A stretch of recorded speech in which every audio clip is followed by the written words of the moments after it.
Hi guys, let's talk about the while loop. The while loop repeats a block of code as long as an expression is true. When the expression becomes false, it will actually exit the block. So let's try writing a while loop. So I equals 0, we're initializing I, while I is less than 10. We're going to perform this, so we have a colon, print I plus an equal. So this is an assignment operator. So we initialize to 0, we perform the test, we print, we update the index. So let's run this. So notice when, okay, so we have 9. So we're adding 1 to 9. And then we go back up to the test. And it's saying it's 10. 10 is not less than 10, so it fails, it exits out. So if the expression is false at the start, the code will not run because the expression is tested before the loop begins. Let's try another version of that. I equals 7 while I is less than 7. Perform this. Print I plus and equals 1. Okay, so what's going to happen with this? We're initializing to 7 and then we're performing a test. So will it run?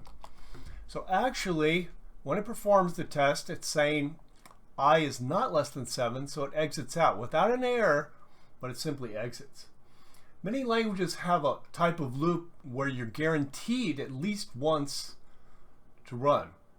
And this is kind of the general format. So it would be do this, and then you'd have your block of code,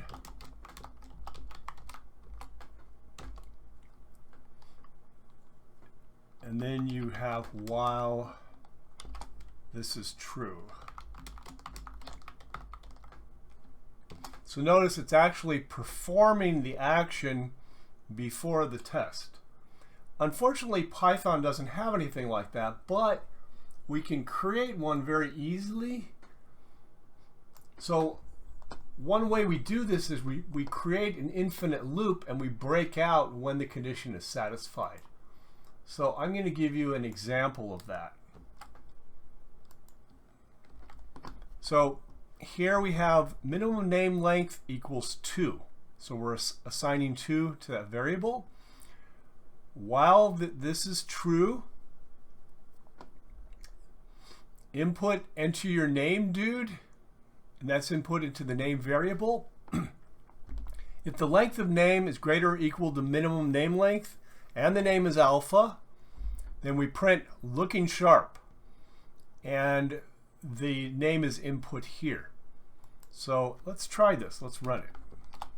Enter your name, dude. So I'm going to enter A. It's looping. It doesn't like that.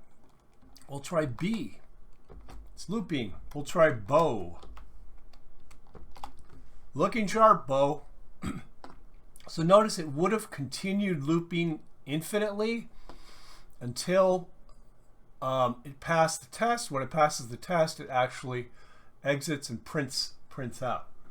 So that is very powerful, and it's something that we use in Python a lot. Sometimes you want to end an iteration, but you want to continue in the outer loop.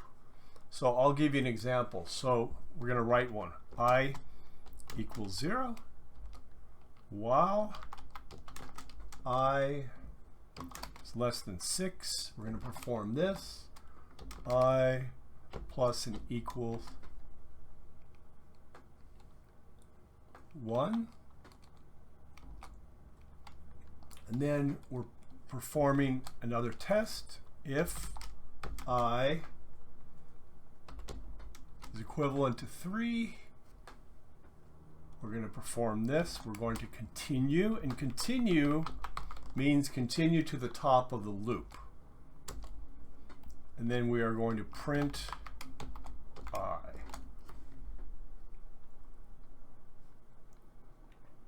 So let's run this. So notice what it's doing. So we start with I as 0. Okay, while I is less than 6, it's less than 6. So it's updating I. So I becomes 1. I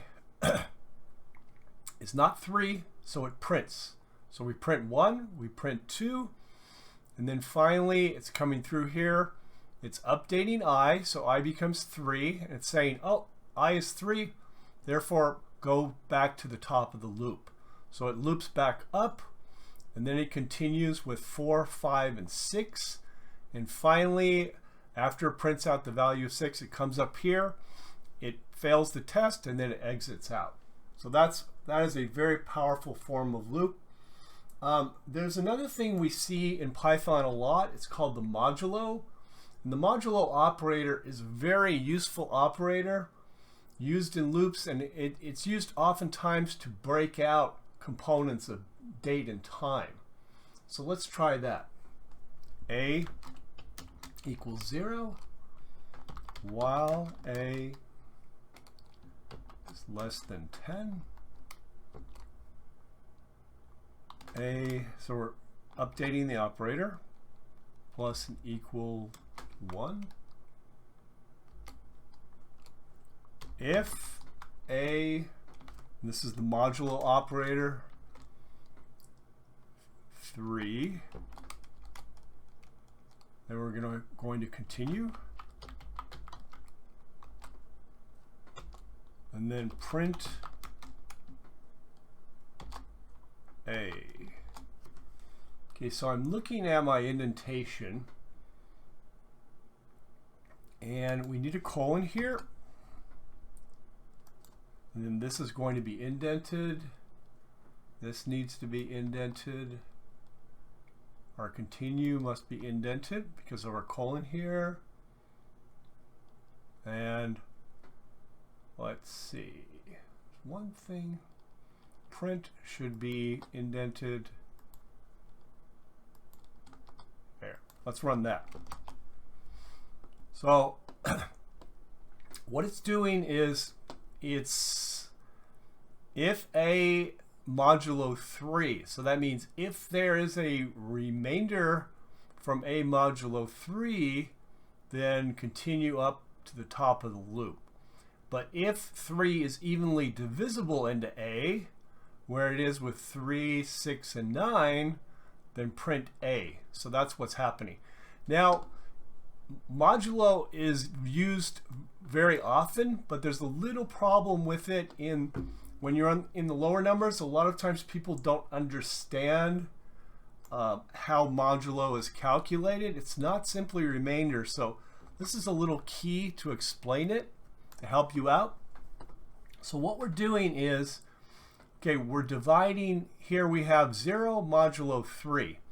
We're dividing 3 into 0. 3 into 0 equals 0 with a 0 remainder. So the modulo is 0 here. So here's the modulo value. Okay, 1 modulo 3. 1 modulo 3 means you're dividing 3 into 1. So when you divide 3 into 1, you get 0. So you're multiplying 3 times 0, and then the remainder is 1. So you have 1 remaining after you multiply 3 times 0. 2 modulo 3. Okay, 3 divides into 2 0 times, and then you're multiplying the 3 times 0, and you multiply 3 times 0, and you receive 0, and then you have 2 as a remainder. So here the modulo value is 2. Now 3 modulo 3, because 3 evenly divides into 3, then what happens is the remainder is going to be 0. 4 modulo 3, you're going to have a 1 remainder, and 5 modulo 3, you're going to have a 2 remainder. People understand how to do these higher numbers, but there's often a lot of confusion when you have 1 modulo 3 and 2 modulo 3. So now we've explained that. This was awesome, guys. This stuff is used often, and I want you to enjoy while loops. They really are very powerful. Thank you.